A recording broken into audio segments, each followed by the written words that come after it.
한 주간에 만났습니다. 옆 사람과 샬롬 반갑습니다. 우리 인사합시다. 샬롬. 또 영상으로 드리는 우리 모든 성님들 샬롬 반갑습니다. 종료주일이고 고난주간인데 밖에 꽃은 왜 이렇게 아름답던지. 자, 꽃길을 걸으면서 진짜 하나님이 주신 이 봄, 꽃들 어느 것 하나 헛된 것이 없고 또 이 꽃이 얼마나 이쁜지 혼자 벚꽃이 있는 것과 모여있는 곳을 가보면 아마도 이 꽃의 아름다움은 이루 비교할 수 없을 것입니다. 아마도 이 코로나 시대에 우리 본교회 성도들도 마찬가지인 것 같습니다. 오늘 영상으로 드리고 또 함께하는 모든 성도들이 있지만 이곳에 함께 모여있을 때, 벚꽃들이 모일 때 더 아름답듯이 우리 아름다운 본교회 성도들이 모여서 함께 예배하고 찬양할 때, 또 영상으로 함께 드릴 때 이 영광과 하나님의 은혜는 가득 넘치고 더욱 빛날 줄 믿습니다. 저 벚꽃처럼 오늘도 활짝 웃고 하나님의 기쁨이 되는 우리 모든 성도가 되기를 부탁을 드립니다. 자, 오늘은 요한복음 13장의 이하의 말씀을 가지고 끝까지 사랑하시는 주라는 제목을 가지고 함께 말씀을 좀 나눠보려고 합니다. 오늘 여기 보면 요한복음 13장 이하에 보면 지금까지 다른 복음서에서 나오지 않는 내용을 또 요한이 이야기하고 있습니다. 사도 요한은 12장 이후부터 21장까지의 내용들을 보면 예수님의 사역을 3년의 사역을 전체 균등하게 배분한 게 아니라 오히려 예수님이 예루살렘 성에 입성하시고 그 이후에 40일, 부활 이후에 40일, 알고 보면 50일 정도의 이야기를 거의 요한복음의 반 정도 이상을 할애해서 우리에게 말씀으로 좀 이야기하고 있습니다.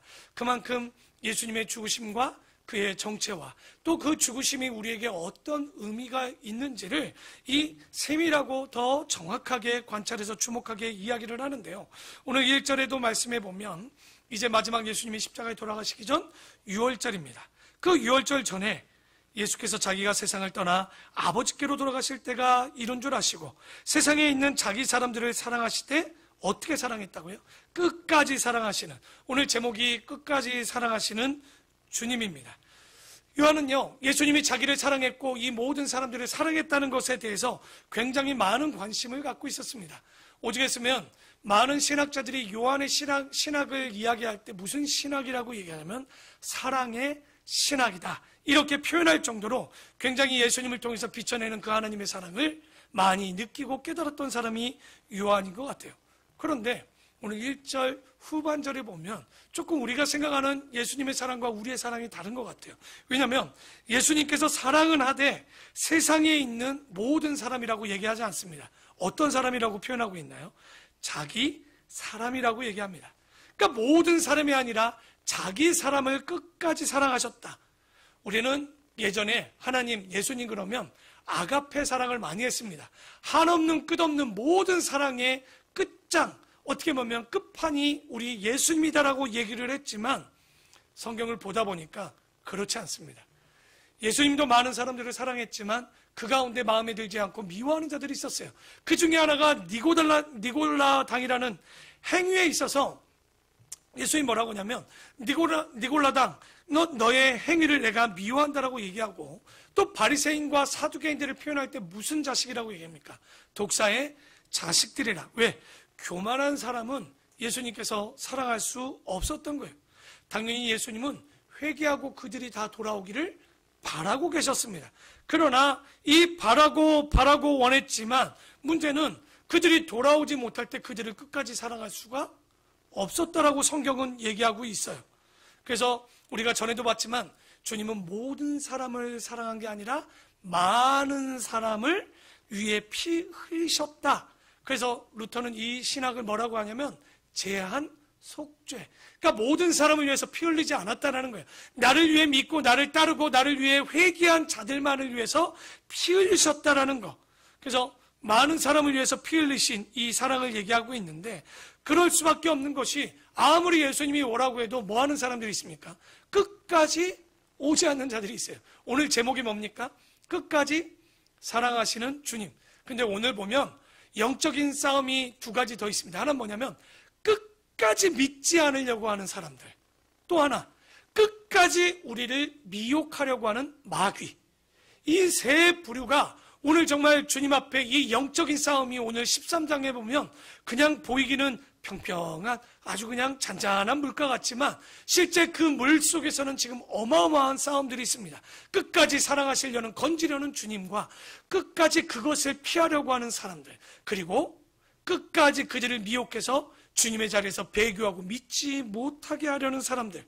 그래서 오늘 성경을 볼 때 우리가 이 세 부류 가운데 어디에 우리가 믿음을 갖고 가야 되는가 분명히 잘 살펴봐야 되는데, 그런데 2절을 여러분이 한번 읽어봅시다. 시작.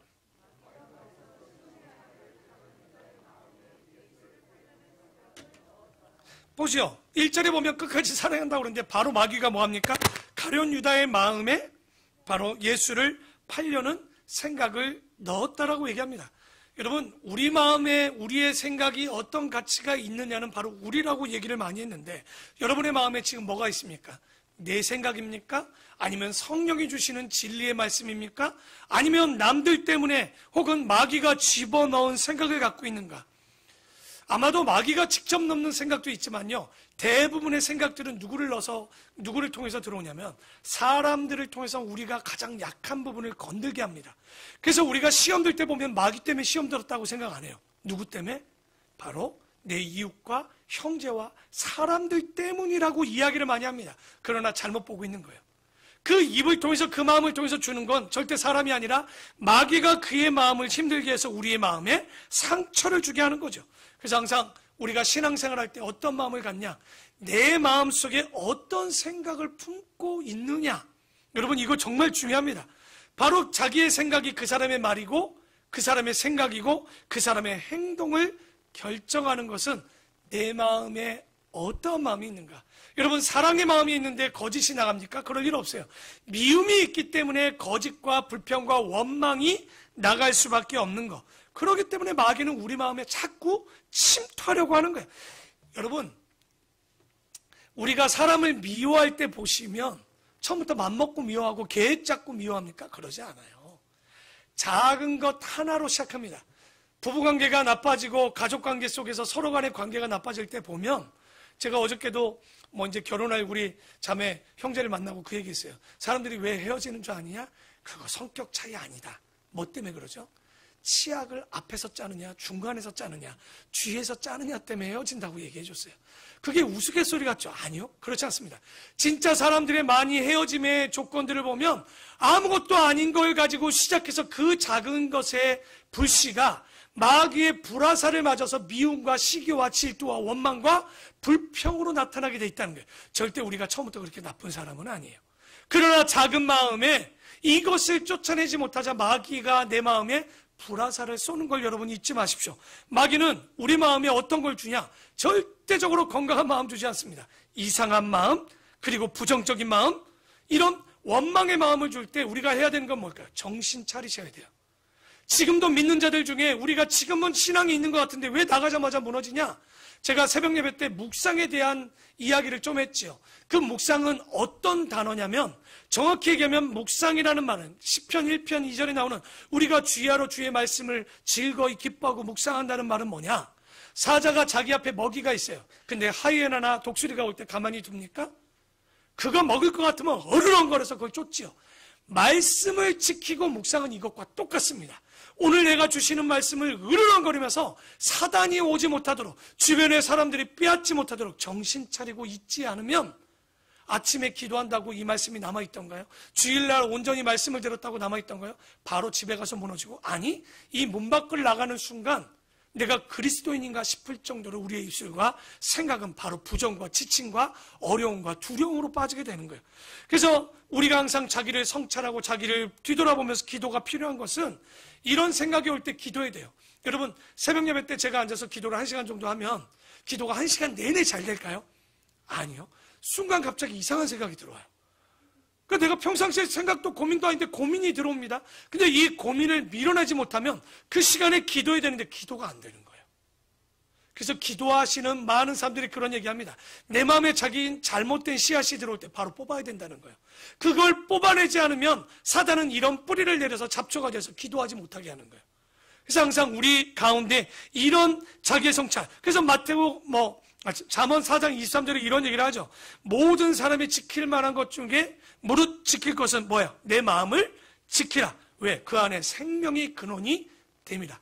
우리가 말씀을 가지고 갖지 않으면 우리 마음을 지키지도 못할 뿐더러 생명을 빼앗기게 된다는 거예요. 지금 여기 보면 유다의 마음에 뭐가 들어오냐? 마귀가 들어왔는데 뭘로 들어왔는지 압니까? 예수님의 마음이 들지 않았어요.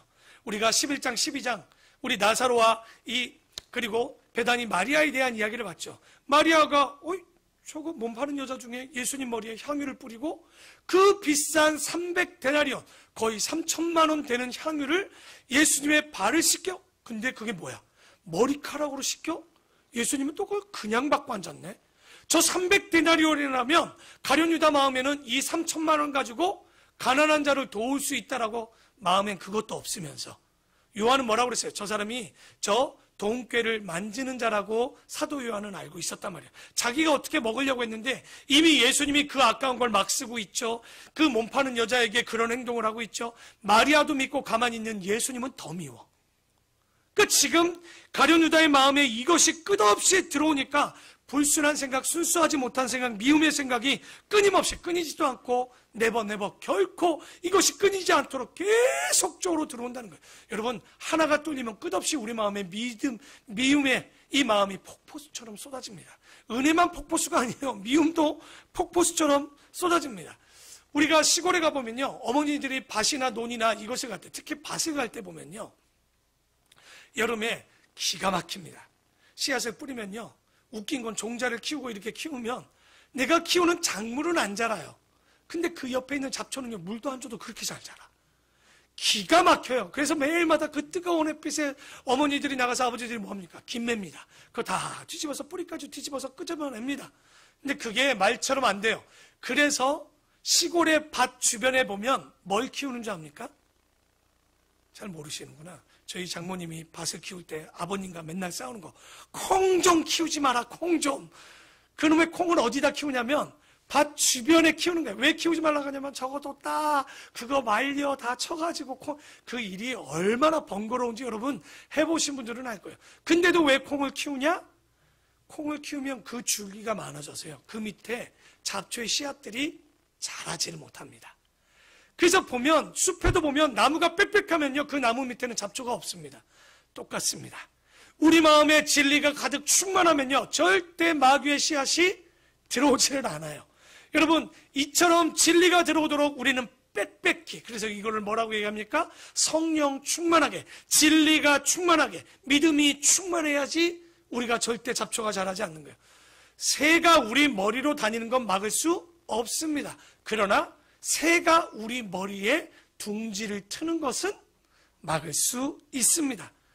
다시 말해, 우리 마음에 이런 잘못된 것들이 들어오면요, 불순한 생각이 들어오면요, 이걸 가지고 제발 묵상 좀 하지 마세요. 교회 와서 어떤 집사가 나한테 뭐라고 얘기했어? 이거 봐라, 저 사람이 날 지금 미워하나? 나한테 지금 저거 뭐 잘못한 게 있나? 이런 거 묵상할 필요 없어요. 오히려 그 사람 마음에 왜 그 마음이 들어갔는지를 기도하셔야 돼요. 왜? 마귀는 그 사람을 통해서 내 마음에 약한 것을 꼭 건들게 돼 있단 말이에요. 마귀는 우리 마음이 뒤엉클리고 오히려 내 마음이 비어서 하나님의 말씀이 들어오지 않도록, 오히려 영적인 진리가 들어와서 우리가 깨끗해져야 되는데 그러지 못하도록 만든단 말이에요. 오늘 여기도 마귀가 그 가룟 유다의 마음에 이 마귀의 마음을, 이 사단의 마음이 들어왔던 건 뭐냐면 진리가 아닌 마귀의 잡생각, 마귀가 주는 생각, 자기 생각이 가득했다는 거죠. 우리의 마음은요, 항상 어쩔 때 보면 텅텅 비어 있습니다. 그 빈집에 누가 제일 먼저 들어오겠습니까? 하나 쫓아냈더니 7 귀신이 쫓아 들어오는 상황을 보셨죠. 쫓아내고 회개하는 정결의 상태로 가면요, 계속 들어옵니다. 그래서 우리가 어떤 상태로 변해야 됩니까? 거룩한 하나님의 백성이 돼야, 우리 안에 성령이 가득해야 절대 마귀가 들어오지 못하는 거예요. 그래야 영향을 받지 않고 오히려 그들에게 영향을 줄 수 있는 거예요. 신앙생활은 경건인데 왜 경건이 안 되냐? 여러분, 새벽부터 왜 말씀을 듣고 아침부터 큐티합니까? 목사님이 시켜서요. 뭐야, 예배 왜 드립니까? 목사님이 뭐 드리는 것 같으니까 같이 드리. 이거 아닙니다. 예배는 왜 드립니까? 나를 위해서 드리되, 하루를 시작할 때 여러분 직장 가서 학교 가서 우리 가서 친구들도 학교 가서 가방 풀고 애들하고 수다 뜨는 거 먼저 하시면 안 돼요. 먼저 놓고 자리에 앉아서 오늘 하루를 나를 지켜달라고, 밥 먹을 때나 공부 시작 때나 항상 눈을 감고 오늘을 나를 지켜달라고. 직장인들 가서 제일 먼저 하는 게 뭡니까? 커피 한 잔 또 쫙 마시면서 오늘 하루를 시작합니까? 믹스커피가 하루 나를 살리는 맛이죠. 그러나 그게 되어서 되는 게 아니라 정말 그 자리에 앉아서 오늘 말씀, 주신 말씀의 묵상 하나를 붙잡고 오늘 내가 결단한 걸 가지고 어떻게 살아내야 될지를 살아보면요, 삶이 달라집니다. 이건 경험한 사람만 알아요. 근데 그것을 아침에 툭 던져놓고 밤쯤 찾으려고 그러니까 어디 둔지를 몰라. 그러니 아침마다 내가 어제 무슨 묵상을 했지? 오늘 예배 끝나고 나갔는데 우리 집에 가면 제일 무서운 게 있거든요.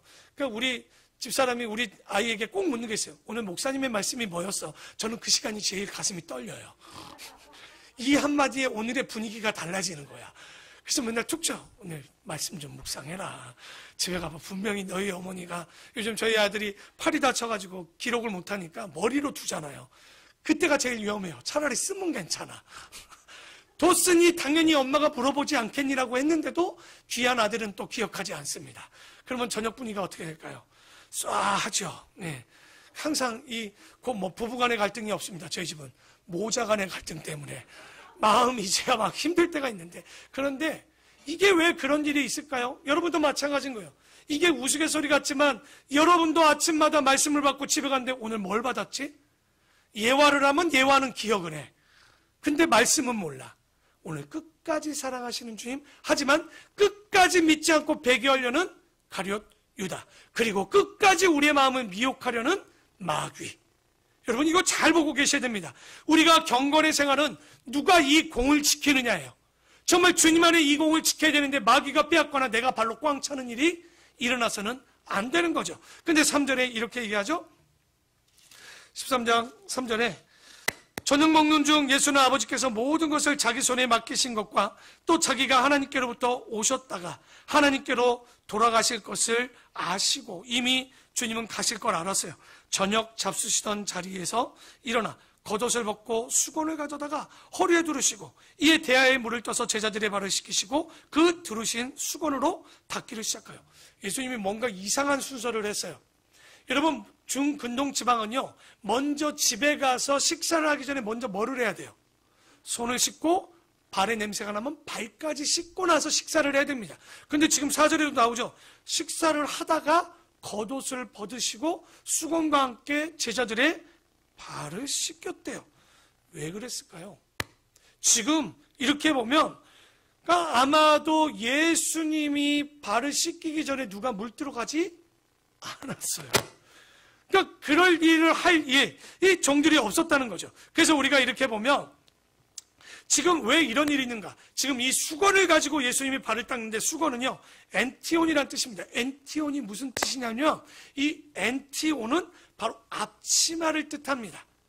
이 앞치마를 뜻하는데, 이 앞치마를 가지고 누가 앞치마를 하냐면 종들이 이 손님들이 올 때 물이 튀면 안 되니까 앞치마를 하고 끈을 묶고 나서 음식을 이렇게 서빙을 하거나 발을 닦는 일을 예수님을 지금 하고 계시는 거예요. 왜? 제자들이 누구도 그 일들을 지금 하지 않고 있기 때문에 먼저 하신 거예요. 뭔가를 가르쳐 주려고 하신 거죠. 그래서 6절에 시몬 베드로에게 이르시되 베드로가 이르되 주여 주께서 내 발을 씻으시나이까? 부담스럽게.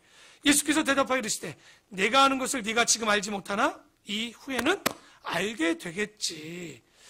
예수께서 대답하여 이르시되 내가 하는 것을 내가 지금은 알지 못하나 이후에는 알리라. 베드로가 이르되 내 발을 절대로, 우리 베드로 형님은 항상 극단적이야. 씻기지 뭐라고 합니까? 절대로 씻지 못하시리다. 예수께서 대답하여 이르시되 내가 너를 씻어주지 아니하면 내가 너와 상관이 없느니라. 우리가 베드로의 성품을 보면서 이 사람이 성격이 급하다가 아니라 굉장히 열정적인 거예요. 어떤 거 주님이 아니다면 절대로 안 하겠습니다. 하라고 그러면 내가 목숨 걸고 하겠습니다. 지금도 이거 절대로 못 받는다고 했지만 9절에 보십시오. 이거 너와 상관없다라고 하는 거예요. 씻어야 나와 상관이 있다. 그랬더니 9절에 뭐라고 그래요? 시몬 베드로가 이르되 주여 그러면 내 발 말고 손과 머리도 씻겨주세요. 하여튼간 끝이 없어 이 양반은. 그러니까 상관없다고 하니까 지금 머리까지 씻기고 몸까지 씻겨달래. 이것도 안 맞는 얘기죠. 그랬더니 10절에 예수께서 이르시되 이미 목욕한 자는 발밖에 씻을 필요가 없느니라. 온몸이 깨끗하니라. 그러나 너희가 깨끗하나 이 가운데 다는 아니니라. 그러니까 예수님이 그들을 시켰을 때 그들이 목욕하고 그 집에 갔다는 얘기는 유대인의 풍습을 알면 됩니다. 어떤 잔치가 일어날 때 유대인들은 두 가지를 하죠. 하나는 몸을 제기하고 두 번째로는 예복을 입습니다. 그러면 지금 예수님께서 씻기는 이야기를 하는 건 잔치집으로 간다는 거죠. 무슨 잔치집일까요? 결혼식입니까? 아니죠. 지금 이제 예수님이 십자가에 돌아가실 어린 양의 혼인잔치의 시작하는 거예요. 그러기 위해서 제자들에게 혹이나 씻고 왔지만 발이 더러울 수 있으니 발을 씻기라고 합니다. 이걸 문자 그대로 해석하시면 안 됩니다. 예수님이 지금 씻으라고 했고 씻겼지만 이 안에 이것이 다 깨끗해지지 않았다라고 한 얘기는 뭘까요? 우리가 씻겨야 되는 것이 우리가 생각하는 것과 다를 수 있는 거예요. 그게 뭐냐? 요한복음 15장 바로 옆이니까 한번 읽어보겠습니다. 15장 2절 3절을 한번 읽어보면 예수님께서 제자들의 발을 씻기는 게 아니에요. 실제 그들에게 하고자 하는 행위가 있습니다. 2절 3절 한번 다 같이 한번 읽어봅니다. 시작.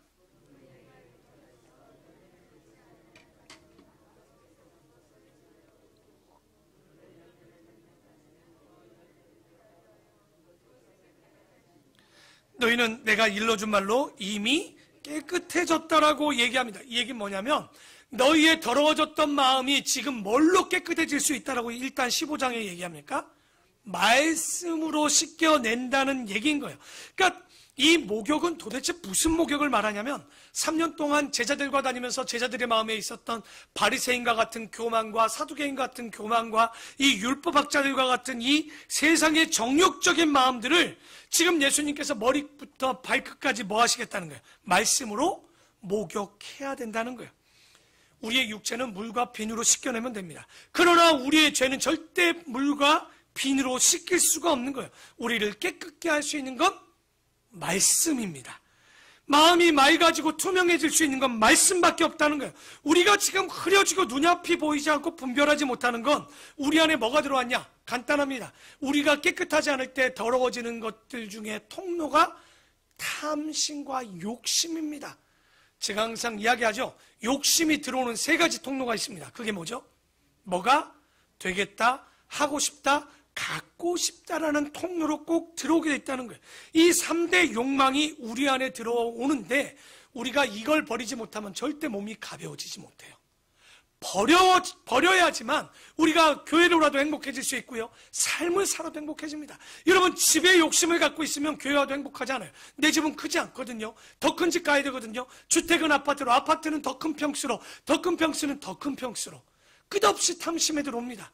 여러분 뭐가 되고 싶다고요? 이미 끝났어요. 우리는 하나님의 자녀가 되면 더 이상 될 게 없어요.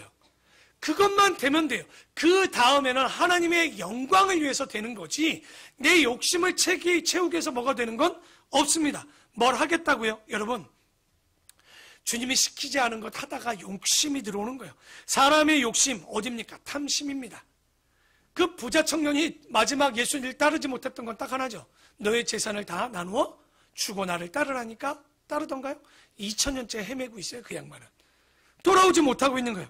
그리고 마지막 뭘 갖고 싶다? 여러분 보십시오. 되고 싶고 갖겠다? 보면 삼가 예수님이 누가복음 12장 15절에 얘기합니다. 삼가 모든 탐심을 물리치라. 사람의 생명이 절대 그 소유에 넉넉함에 있지 않다는 거예요. 영생을 갖는 데 있어서 사람이 가져봐야 소유가 많다고 영생하느냐? 그게 아니라고 얘기합니다. 오히려 종들은 먹고 마시고 머리 둘 곳만 있으면 된다. 근데 예수님은요 머리 둘 곳도 없었습니다. 하나님의 아들인데도 불구하고 제자들이 좌우편에 있겠다고 하는데 예수님은 뭐라고 합니까? 인자는 머리 둘 곳조차 없다라고 얘기하니 유혹당하지 않는 거죠. 여러분 유혹당하는 이유는 간단해요. 되고 싶고 갖고 싶고 하고 싶을 때 꼭 유혹을 당하는 거예요. 우리가 이런 믿음을 가지고 살아가면요 어렵죠. 물질 못 넘어서죠. 그래서 물질 관계 속에서 벗어나지 못하면 인간관계가 안 돼요. 인간관계 뛰어넘어도 하나님과의 관계가 또 안 되는 경우들이 있어요. 오늘 이 말씀을 가지고 우리가 씻겨낼 수 있는 거 진리가 들어오면 갖는 것, 입는 것, 자는 것 그게 본질이 되지 않습니다. 그러나 성령이 충만하잖아요. 여러분 다 행복해요. 세상이 다 행복해요. 행복하고 아름다워. 여러분, 제가 안경을 벗으면 모든 여자가 아름다워 보입니다. 뿌옇게 보이죠. 그런데 이런 상황 속에 제가 안경을 쓰면요, 누구만 보면 되냐면 그 상황 가운데 세상에 아무리 돈이 없어도 뿌얘지면요, 그게 나를 흔들게 하지 않아요. 그냥 이쁘고 아름다워요. 그게 나를 흔들지 않아요. 그러나 안경을 쓰고 봐야 될 한 분이 딱 하나 있습니다. 그게 누굽니까? 하나님입니다. 그분만 보면요, 세상에 어떤 것도, 제가 예전에 첫사랑 얘기해줬죠. 사랑하는 사람들 진짜 영화처럼 뇌과학자가 얘기했습니다. 옆은 뿌얘지고 내가 사랑하는 사람만 보여진대. 그런 경험이 없는 분들은 아직 그렇게 뜨거운 사랑을 못 해본 거야. 그러니까 이렇게 정말 눈이 뿌얘지면서 그 사람만 보이는, 여러분, 주님을 사랑하면 그렇게 됩니다.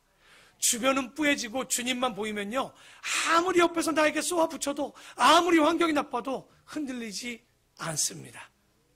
그런 믿음을 갖고 우리가 욕망을 절제하는데, 그런 말씀을 가지고 깨끗해질 수 있다고 했는데 10절 마지막에 뭐라고 합니까? 다는 아니라. 누굴 얘기할까요? 11절에 보니까 나오네요.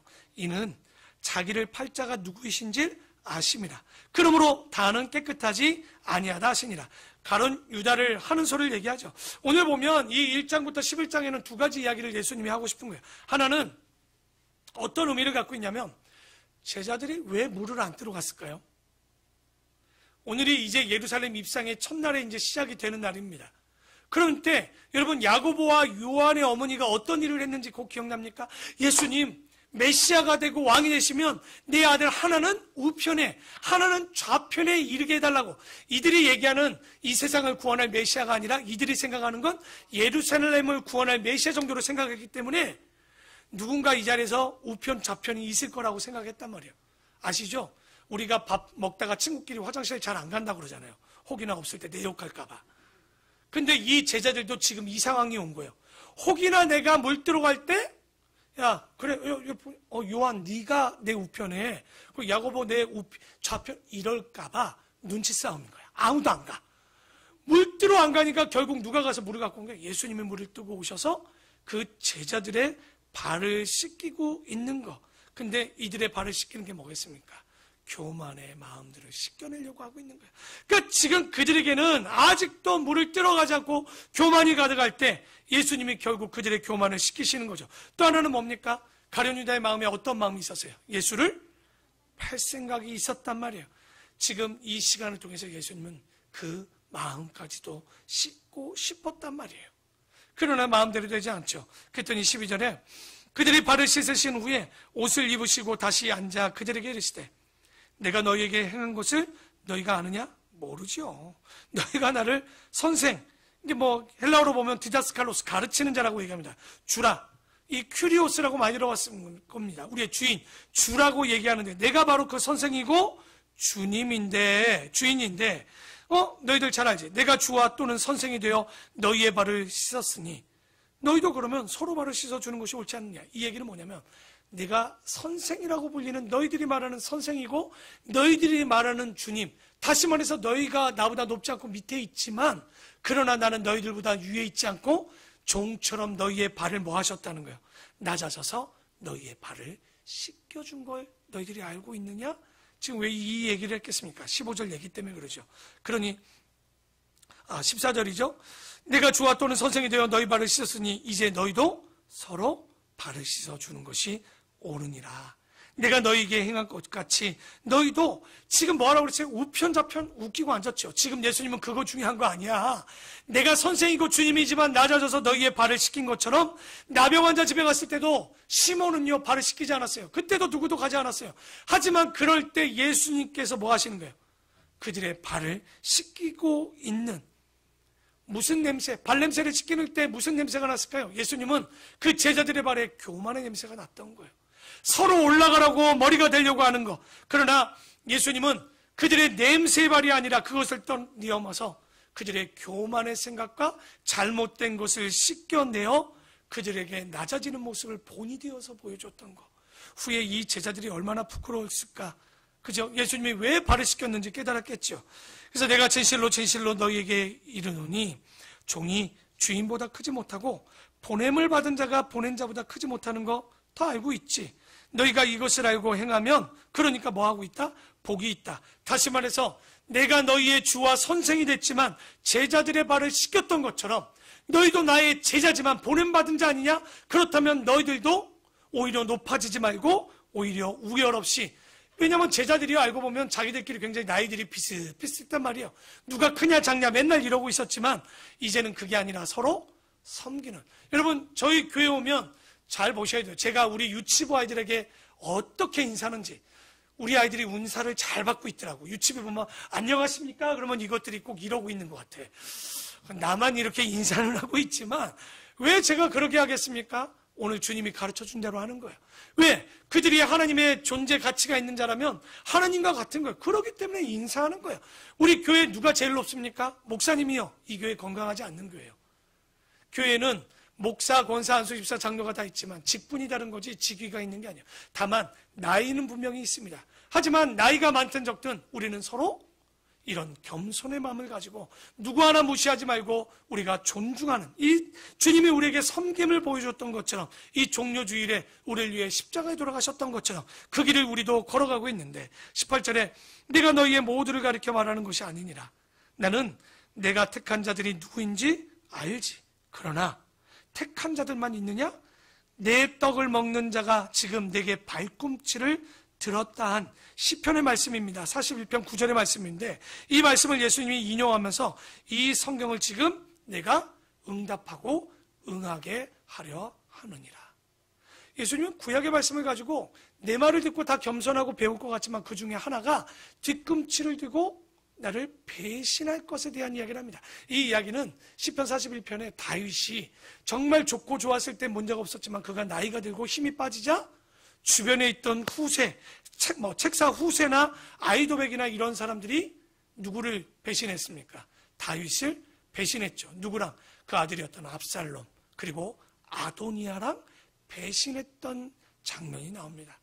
그러니까 여러분, 발 뒤꿈치를 들였다는 행위가 무슨 행위냐면 주인이, 내 주가 있고 선생이 있는데 몰래 뒤에서 발 뒤꿈치를 들었어요. 그러면 발 뒤꿈치를 들었다는 건 발을 들어서 뭐 하는 행위입니까? 주인을 발로 차는 행위를 하겠다는 거예요. 그러니까 배신과 반역을 얘기하고 있죠. 근데 이 시편에 있었던 이 말씀이 그대로 지금 응한다. 제자의 모든 사람이 있지만 지금 이 중에 누구 하나가 발 뒤꿈치를 들어서 나를 배신할 거야. 주님은 다 알고 계시네요. 그래서 19절에 지금부터 일이 일어나기 전에 미리 너희에게 이런 일이 일어날 때 내가 그인 줄을 너희에게 믿게 하려고 말하고 있다는 거야. 이거 불의의 사건 아니야. 나를 팔자가 있을 거야.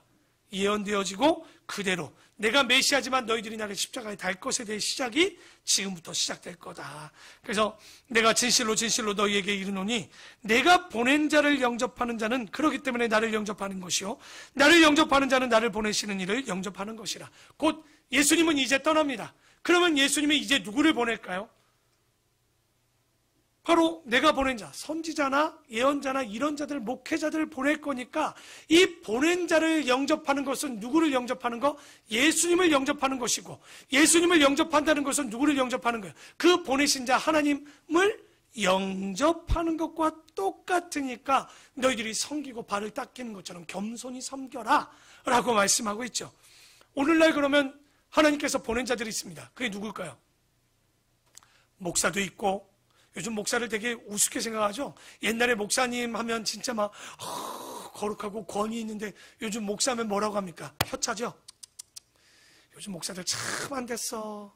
그러니까 저도 목사지만 참 그런 일들이 많지만 절대 저에게 하라는 것이 아니라 기름 부음 받은 자를 절대 여러분 우습게 생각하면 안 돼요. 동일하죠. 여러분도 제사장이잖아요. 여러분도 소중하다는 얘기예요. 이건 목사만이 아니라. 그러면 저희 교회 어린아이들도 하나님이 보내신 귀한 자들임을 잊지 마시고 그런 누가 되었든 간에 영접할 수 있는 것. 그러니까 예수를 믿으러 오려는 많은 사람들을 지극히 작은 자 하나를 영접하는 것이 나를 영접하는 것과 같지 않겠느냐. 그래서 예수께서 이 모든 말씀을 마치시고 이상합니다. 심령이 괴로워 증언하여 이르시되. 왜 그랬을까?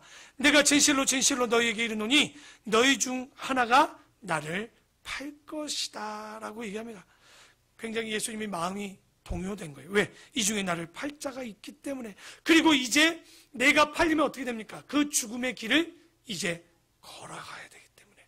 근데 그중 가운데 오늘 이 마음에 보면 예수님의 마음이 두 가지 마음이 들어온 거예요. 너무나도 괴로운데 이 가운데 하나 건져야 될 사람이 있어. 그게 누굴까요? 21절에 그 말입니다. 너희 중에 지금 나를 팔자가 있구나. 지금 대속을 통해서 죽어야 되는데 사도 요한은 이걸 보고 있는 거예요. 예수님은 아까 뭐라고 그랬습니까? 1절에 많은 사람들을 끝까지, 내 안에 있는 자를 끝까지 사랑하고 싶은 거예요. 지금 가룟 유다가 배신할 거라고 정해진 게 아니에요. 그가 선택한 거예요.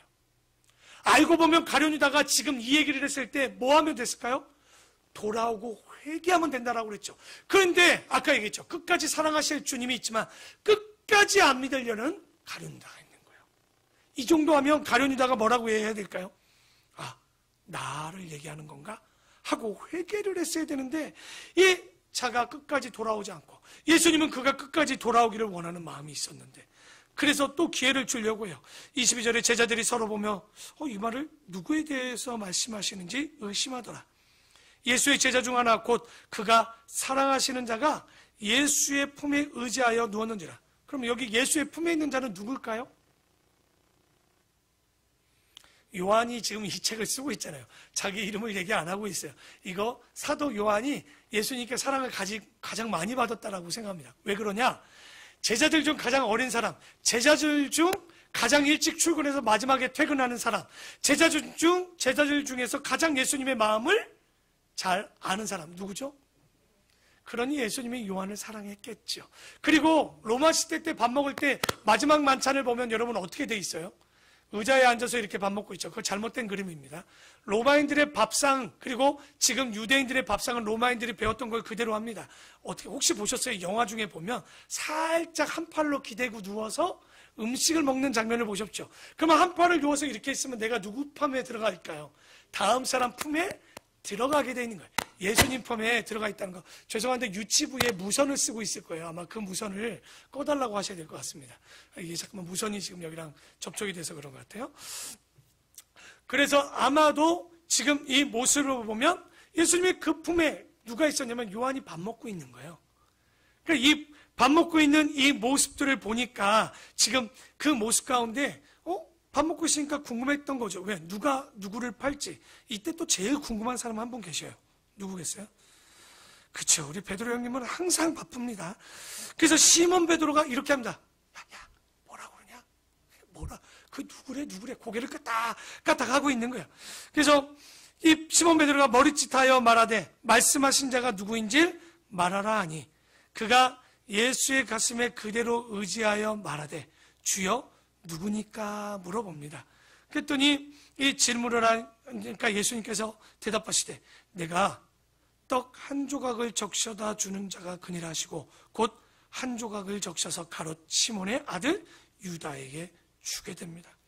그러니까 지금 근데 왜 못 알아먹었냐면 밥 먹을 때 이것에 집중 안 하고 있었을 거예요. 그런데 베드로랑 지금 요한만 이것에 대해서 질문했기 때문에 나랑 지금 빵 조각을 집어 내가 주는 자가 그다라고 했을 때 못 알아먹었어요. 그렇죠? 베드로도 잘 못 들었던 거죠. 그래서 지금 이 얘기 가운데 지금은 빵 조각을 찍어주는 자가 가룟 유다라고 얘기했지만 다른 복음서에서 뭐라고 얘기하고 있죠? 나와 함께 그릇에 손 넣는 자가 나를 팔자라고 얘기합니다. 여러분 이렇게까지 얘기했으면 가룟 유다가 해야 되는 행동은 뭡니까? 내가 지금 무슨 생각을 했지? 예수님을 팔려고 했네. 아니지, 이러면 안 되지 하고 아까 얘기했죠. 새가 날아다니는 것은 막지 못하지만 새가 내 머리에 둥지 트는 건 막을 수 있고 잡초가 자라지 못하도록 내 마음에 말씀을 가득 넣으면 잡초가 자라지 못하는데 가룟 유다는 지금 이런 말씀을 했음에도 불구하고 어떡합니까? 말씀은 드러내고 사단이 준 마음은 키워가고 있는 거예요. 그래서 여러분 이런 행동들 사람들이 사고를 치거나 혹은 강도짓을 하거나 사람을 죽인 사람들 보면 제가 왜 그런 행동을 했는지 모르겠어요 라고 이런 말하는 사람들이 있습니다. 당연합니다. 왜냐하면 그건 그가 한 게 아니라 그 마음의 운전대를 사단에게 빼앗긴 거예요. 그러니까 움찔하고 정말 그가 빼야 되는데 예수님께서 입에다 빵을 넣어줬는데도 깨닫지를 못하고 있죠. 그러니까 그 조각을 받은 후 어떻게 됐다고 나옵니까? 곧 사탄이 그 속에 들어간지라. 이에 예수께서 유다에게 이르시되 이제 늦은 거죠. 네가 하는 일을 속히 하라 합니다. 그러니까 지금 보면 놀라운 영적 원리가 보입니다. 생각만 집어넣는데 사단이 들어와 버렸어요. 예수님이 힌트 줬죠. 내가 빵 조각 찍어주면 바로 그다라고 했음에도 불구하고 이런 생각이 들어왔을 때 내가 깨달으면 뭐 해야 돼요? 말씀으로 오늘 어떻게 보면 권면받으면 이 찔림이 있으면 깨달아야 되는데 난 그렇게 못해. 이런 사람들이 있을 거예요. 그건 말씀이지. 말씀은 그러지만 난 그렇게 못 살아. 언제까지 그러실 겁니까? 말씀이 그대로 되지 않는다면 저는 믿지 않아요. 여러분, 주님이 나를 일용할 양식을 먹이시고 건강을 주시고 건강을 안 줘도 주의 영광을 위해서 사시게 하셨다면 여러분 두려워할 거 없어요. 염려할 거 없어요. 그냥 믿고 나가면 돼요. 저는 제가 가진 가장 큰 은사는 뭔지 압니까? 그냥 인내입니다. 잘은 못해요. 근데 꿋꿋이 그냥 그 자리는 있어요. 어디 가서 같이 어려움을 당할 때 도망가진 않아요. 그냥 같이 그냥 그 자리에 있어요.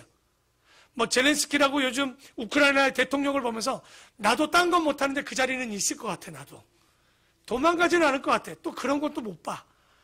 그러니까 정의롭지도 않은데 또 정의는 알아가지고 못 가. 그러니까 그냥 그 자리는 있는 거예요. 그러니까 저는 너무 감사해요. 제가 잘나지 못하고 주님 앞에 그렇게 지혜롭지 못해도 그냥 부족하지만 그 자리에 있을 수 있기 때문에 저는 여기 있는 것 같아요. 저는 여러분에도 그런 은사가 좀 있었으면 좋겠어요. 그냥 그 믿음이, 말씀이 오면 그냥 걸어가는 거예요. 그거 계산하지 마십시오. 여러분의 계산기로 두들겨 봐야 안 맞아요. 여러분, 그게 어떻게 맞는 계산기입니까? 우리에게 일어나는 일들이 여러분의 계산대로 갑니까? 아니요. 여러분의 계산대로 갔으면 엉망진창인 거예요. 내 계산대로 안 됐기 때문에 은혜인 거예요. 그러니까 오늘도 이 말씀을 보면서 주님이 주시는 마음을 갖고 믿음을 가지고 나가야 되는데 지금 가룟 유다는 운전대를 누구에게 줬냐? 그 마음의 운전대를 사단에게 주니 사단이 자기 마음대로 하고 있는 거예요. 이 말씀은 무슨 뜻으로 하셨는지, 왜? 네가 하는 일을 속히 하라 했더니 제자들이 무슨 말인지 몰라. 앉은 자들 중에 아는 자는 없고 어떤 이들은 유다가 회개야 회개, 돈꾀를 맡았으므로 명절에 우리 쓸 물건을 사라고 했나? 아니나가? 가난한 자들에게 무엇을 주라고 하시는 줄로 생각했던 거죠. 그랬더니 30절에 유다가 그 조각을 받고 행할리로 나갔더니 뭐였더라? 여러분, 이런 것도 그냥 보지 마십시오. 빛을 떠나면 뭐가 되는 거예요? 어둠, 밤이 오는 거예요. 그러니까 이런, 아마 요한의 기자가 그냥 이런 것도 쓴 거 아닐 겁니다. 밤이나 빛이란 얘기를 그냥 나갔더라 하면 끝날 건데 굳이 밤이었더라고 또 때를 쓰는 이유 중에는 영적인 부분에 있어서 우리가 주님을 떠나면 어둠 속으로 그 길을 걸어가는데도 불구하고 겁 없이 또 걸어가는 거예요. 그러니까 우리가 이런 것들을 현실 속에서 다시 한번 기억할 것은 가룟 유다가 예수님 앞에서도 예수님을 부인합니다. 그러면 우리 지금 이 교회와 우리는 어떨까요? 예수님도 없으니 더 마음껏 주님을 부인하지 않을까요? 사단은 지금도 여러분의 마음에 불화살을 쏠 거예요. 저 집사 때문에, 저 권사 때문에, 저 목사 때문에, 저 안수 집사 때문에 내 교회를 못하겠다, 진짜. 여러분, 그 권사 때문일까요? 그 목사 때문일까요? 아니요. 그 마음에 이 씨앗의 불화살을 쏜 사단을 봐야 되는데, 그러니까 우리가 이걸 못 보면 심각해집니다. 그래서 그가 나간 후에 예수께서 이르시되 지금 인자가 영광을 받았고 하나님도 인자로 말미암아 영광을 받으셨더라. 왜? 가룟 유다가 예수를 파는 일은 이제 우리 죄를 위해서 십자가에 돌아가시는 그 예수님의 발걸음의 시작이니 영광이 되겠죠. 만일 하나님이 그로 말미암아 영광을 받으셨으면 하나님도 자기로 말미암아 그에게 영광을 주시지 않겠느냐. 본격적으로 이 32절에 보면 우리가 그냥 읽지만 하나님의 아들 예수 그리스도가 가야 될 길을 하나님께서 정확히 얘기하는 거예요. 이제 저 길은 하나님이 주시는 영광의 길이고 그 영광의 길을 가는 저 예수도 하나님의 영광을 위해서 사는 것, 곧 그가 누구다? 내가 보낸 하나님의 아들, 곧 하나님인 거. 구세주로 영광의 길을 간다는 거. 그 외아들을, 하나님의 외아들을 십자가에 내놓기까지 뭘 알아야 돼요? 우리를 어떻게 사랑하셨는가? 그 주님의 끝까지 사랑하심, 우리를 사랑하시고 영광 돌리고 하심. 작은 자들아, 내가 아직 잠시 너희와 함께 있겠지. 그러나 너희가 그 뒤에 나를 찾을 것이나 일찍이 내가 유대인들에게 얘기했지. 너희는 내가 가는 곳에 올 수 없다고 했더니 뭐라고 그랬어요? 유대인들이 자살하나? 이렇게 얘기했잖아요. 그 말한 것과 같이 지금 너희에게도 나를 따라올 수 없는 내 그 길을 뭐 하시겠다는 거예요. 그러니까 예수님은요, 이제 자기가 십자가에 돌아가실 걸 뻔히 아는데도 동요하고 괴로워하셨어요. 아까 봤죠? 이 21절에 보면 심령이 괴로웠다는 거. 이제 예수가 팔리는 그 순간부터 십자가에 가는 그 길의 첫걸음은 시작된 거예요. 예수님이어도 그 길은 힘든 거예요. 그리스도인이어도요, 여러분 사랑하는 게 쉽습니까? 그리스도인이어도 이 땅을 사랑하는 건 똑같이 어려운 거예요. 그런데 그 부족하고 힘들지만 그 첫걸음을 떼셨다는 거, 우리가 하나 놓치는 게 있죠. 예수님은 하나님이니까 그 십자가의 길이 괴롭지 않을 거다? 아니요. 똑같이 괴롭습니다. 그 길이 영광의 길이어도 그 길은 어떤 길입니까? 고난의 길인 거예요. 지금도 여러분은 집에 가서 바늘 하나 내 손가락에 찍히면 어떻게 돼요? 죽을 것처럼 아파하는데 예수님은 우리를 위한 십자가의 대못이 정말 박히는데도 불구하고 우리는 당연한 거라고 생각하고 있지는 않는가? 여러분의 고난은 예수님의 고난과 비교할 수 없는 거예요. 우리는 맨날 얘기합니다. 주님의 영광 얘기만 하지만 노 크로스 노 크라운입니다. 십자가 없는 길은 영광도 없습니다. 그 영광의 길은 거꾸로 얘기하면 고난의 길입니다. 여러분, 예수 믿는 게 넉넉하고 평안하십니까? 아니요. 그러지 않을 거예요. 우리가 가는 발걸음마다 영적 싸움입니다. 내가 가는 길마다 우리가 죽을 만큼 괴로운 길인 거예요. 왜 목사님 제가 예수를 믿는데 이렇게 힘들죠? 그거 당연한 일이에요. 세상이 거꾸로 가는데 그 거꾸로 가는 길을 바르게 가려니 얼마나 우리가 힘들겠습니까? 당연한 길을 걷고 있는 거예요. 그래서 34절에 그렇지만 너희가 잘 들어라. 새 계명을 너희에게 주노니 서로 사랑하라. 너희를 사랑한 것 같이 너희도 서로 사랑하라. 여러분, 아까 얘기했죠. 내가 발을 시킨 것 같이 너희도 서로 발을 시키고, 내가 너희를 사랑한 것 같이 뭡니까? 내가 십자가에 너희를 위해서 죽는 것 같이 너희도 십자가에 죽으라는 얘기입니다. 이거 아주 야 좋은 말씀이야. 그 말씀 아닙니다. 이게 뭐냐? 35절에 답을 얘기하고 있어요. 한번 다 같이 읽어봅시다. 시작.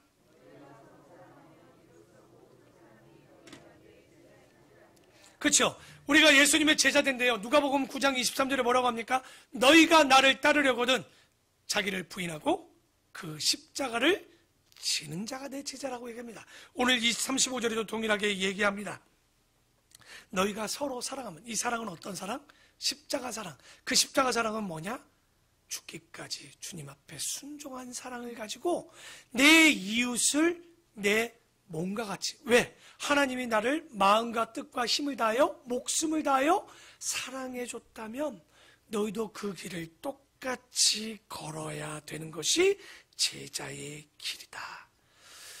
여러분, 우리가 신앙생활하면서 부족한 게 뭡니까? 물질이 부족하십니까? 아니면 우리의 건강이 부족합니까? 먹고 마시는 게 부족합니까? 아니요, 이건 부족한 거 없어요. 주님은 항상 우리에게 일용할 양식을 주신다고 합니다. 그런데 우리 마음에 뭐가 지금 부족할까요? 사랑입니다. 오늘 교회 들어올 때 사람들이 하트로 보였습니까? 뿅뿅뿅뿅 하트가 막 빵빵빵빵 찍혔습니까? 오늘도 두 눈 밑에 다크서클을 가지고 들어오셨나요? 오늘도 너무 피곤해. 왜 주일마다 이렇게 피곤하지? 보는데 우리 성도들을 통해서 내가 힘을 얻고 있습니까? 아니면 저 사람의 기운 때문에 내가 더 지칩니까? 저는요, 우리 목사님들하고 할 때 막 어쩔 땐 되게 힘들 때 있어요. 선배 목사님들이 뒤에서 우울한 얘기를 막 내가 가면서 얘기해. 그럼 맨 마지막에 한마디만 해. 황 목사 미안해, 우울한 얘기를 해서. 나 되게 우울해져서 짜증내요. 목사님들 왜 이러냐고 나한테. 근데 그분들의 말이 참 재밌어요. 그래도 황 목사님하고 있으면 내가 내 속에 이 말을 마음껏 할 수 있어서 이 말을 통해서 나는 행복해져. 나는 괴로운데. 그래도 되게 기쁜 말이었어요. 황 목사님, 내가 당신 앞에서나 이런 얘기를 하지 내 부인한테도 말하지 못해. 내가 성도에도 얘기하지 못해.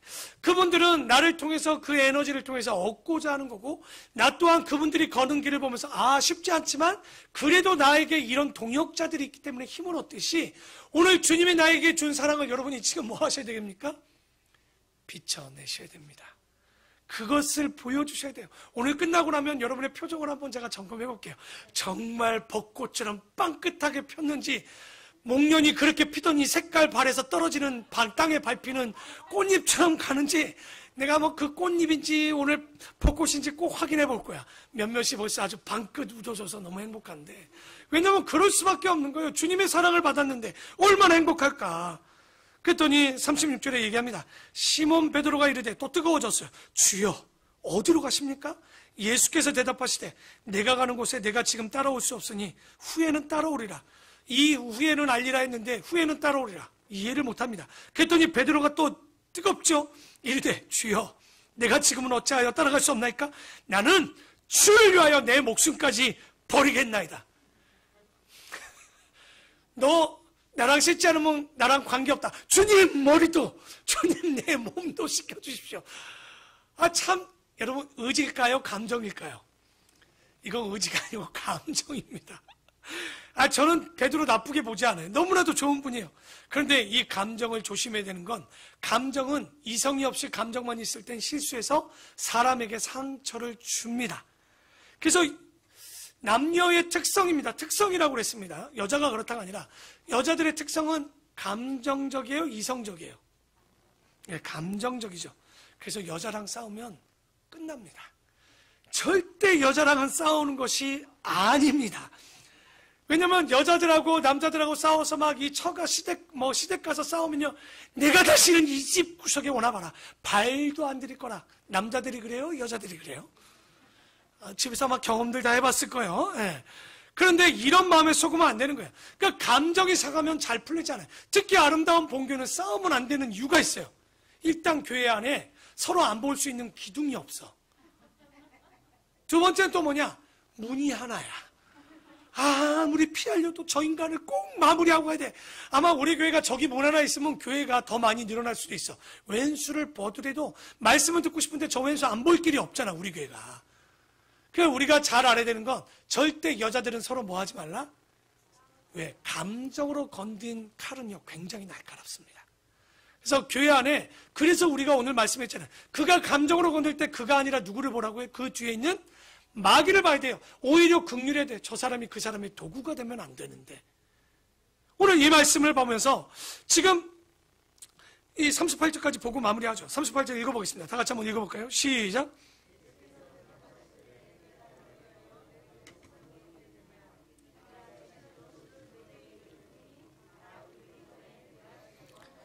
마가복음 14장 30절에 보면 닭 2번 울기 전에 3번이고, 여기는 한 번이 울기 전에 3번이에요. 뭐 2번 울었겠죠. 이렇게 보니까 어쨌든 우는데, 지금 베드로한테 닭 울기 전에 너 3번 나 부인할 거야. 베드로 마음은 어땠을까요? 기분 굉장히 나빴을 거예요. 내가 당신을 위해서 죽기까지 따라가겠다고 했는데 닭 울기 전에 너 3번 나 부인할 거야. 근데 진짜 여기서 마음이 상한 사람은 베드로일까요? 예수님일까요?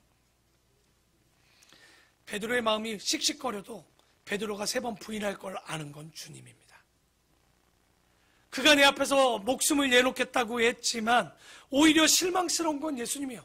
그런데 이게 은혜인 거예요.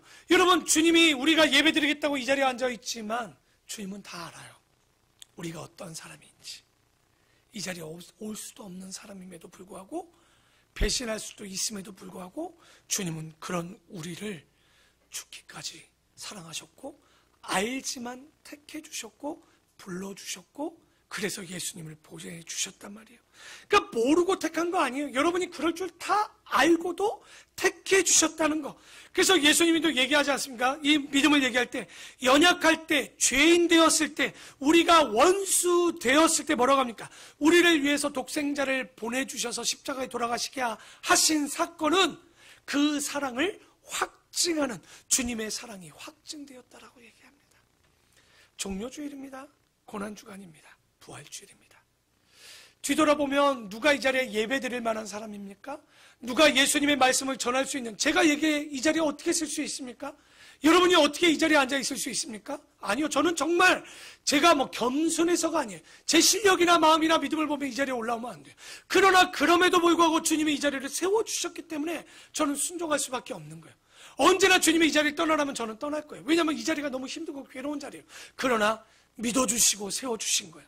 그러나 여러분도 이 자리에 없을 수 있는 사람이지만 그럼에도 불구하고 택해서 이 자리에 앉아 있다면 우리가 그 주님의 사랑을 가지고 어떻게 살아야 될까요? 오늘 요한복음 13장은요 진짜 영적 전쟁 중에 이런 전쟁이 없어요. 지금 오리 같아, 오리. 무리는 평안해 보여. 13장 장면을 보면 8년 나보다 그냥 잔잔해 보이죠? 물밑에 다리는 끝없이 발차기라고 난리가 났습니다. 하나님은, 예수님은 끝까지 우리를 사랑하시려고 저 가룟 유다를 어떻게도 팔자가 나를 돌아오게 달라고 정해진 그 운명이 아니에요. 가룟 유다가 뭐 한 거예요? 회개하지 않았어요. 이거 운명론 아닙니다. 이거 잘못 보면 이미 가룟 유다가 예수를 부인하도록 정해진 줄 아는데 그렇지 않습니다. 하나님은 우리에게 뭘 줬죠? 자유, 의지를 줬어요. 그러나 가룟 유다는 나를 팔자고 내가 함께 손을 넣는 자, 내가 빵을 찍어주는 자가 그다라고 얘기했지만 뭐 했어요? 그의 선택은 예수를 파는 일이었습니다. 그렇다면 우리가 지금 이 말씀을 가지고, 그리고 사단은 뭐합니까? 끝까지 우리를 미혹하고, 가룟 유다는 끝까지 믿지 않으려고, 예수님은 끝까지 사랑하시려고. 그러고 보니 사단과 예수님은 끝까지 싸우겠죠. 이제 누구의 문제일까요? 우리의 문제죠. 예수님은 변한 게 없습니다. 사단도 변한 게 없어요. 그러나 여러분이 마음을 빼앗기고 있고, 내가 주님을 사랑하는데 끝까지 사랑하고 내 목숨을 다하고 힘을 다하여 주께서 하신 것처럼 나도 그 길을 걷겠다라고 오늘도 결단하고 나가는데 그 하나를 못 참을까요? 그 하나를 못 견뎌낼까요? 주님은 나를 위해 그 십자가의 못을 박여서 나를 위해 대속해 죽으시고 피 흘려 주셨는데, 지금 한국 기독교를 보면 참 놀랐습니다. 여러분, 그리스도인에게도 메디인 지저스 있죠? 하나님 표예요. 그러면 여러분의 그 위에 있는 표가 뭡니까? 목 뒤편에 있든지 옆구리에 있든지 뭐 표가 있어야 되잖아요. 그리스도인들의 표는 뭡니까? 상표는 뭐고, 그리고 사인은 뭡니까? 뒤집어 보면 있나요? 목에 있던가요? 그리스도인이라고 어떻게 아시겠냐고요. 지금 한국교회 그리고 세계의 기독교가 문제 있는 건 뭐냐면 사인이 없어요. 표가 없어요. 그 표는 사랑입니다. 세상 사람들에게 지금 그들이 아까 25절에 35절에 뭐라고 합니까? 너희가 서로 사랑하면 모든 사람 가운데 너희가 내 뭔 줄을 알겠다고요? 드러나는 거예요. 그러나 사랑이 없으면 드러나지 않습니다. 아무리 기도하고 아무리 내가 예배드리고 아무리 말씀을 봐도요, 나가서 내가 그리스도인의 제자인지를 아무도 못 알아보는 이유는 간단한 거예요. 내 안에 뭐가 없는 거예요? 사랑이 없는 거예요.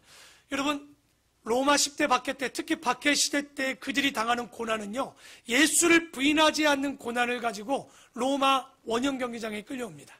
그러면요, 경기장 안에 기독교인들을 풀어놔요. 그냥 그들만 풀어놓을까요? 사자를 일주일에서 10일간 배를 굶겨서 풀어놓습니다.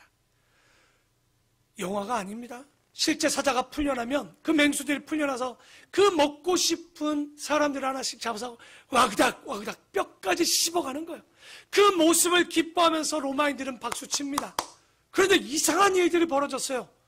기독교인들이 무리로, 왜냐하면 안 물리려고 같이 몰려있는데 어떤 한 사람이 그 무리를 뛰쳐나가서 다른 곳으로 뛰쳐가는 거예요. 왜일까요? 왜냐하면 여러분 알지만 맹수들은 뛰쳐가면 그 동물을 잡으려고 같이 뛰쳐나갑니다. 그 사람은 대신 그를 위해 죽기 위해 뛰쳐나갑니다. 왜냐하면 사자나 맹수들은 배가 부르면 더 이상 먹지 않아요.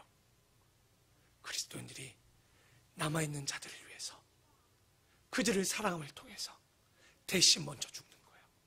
여러분, 이 사랑을 기억하셔야 됩니다. 정말 그들이 뼈까지 씹어가면서 그 죽어가는 모습을 보면서 로마인들이 처음에는 박수를 쳤습니다. 어떻게 저럴 수 있지? 야, 쟤들 대단하다. 그런데 다음날 또 풀어놓습니다. 이제는 또 다른 사람들이 또 뛰쳐나가는 거예요. 또 다른 사자에게 또 그들이 먼저 죽는 거예요. 왜? 나 말고 다른 사람을 살려내기 위해서. 이게 누구의 사랑이냐?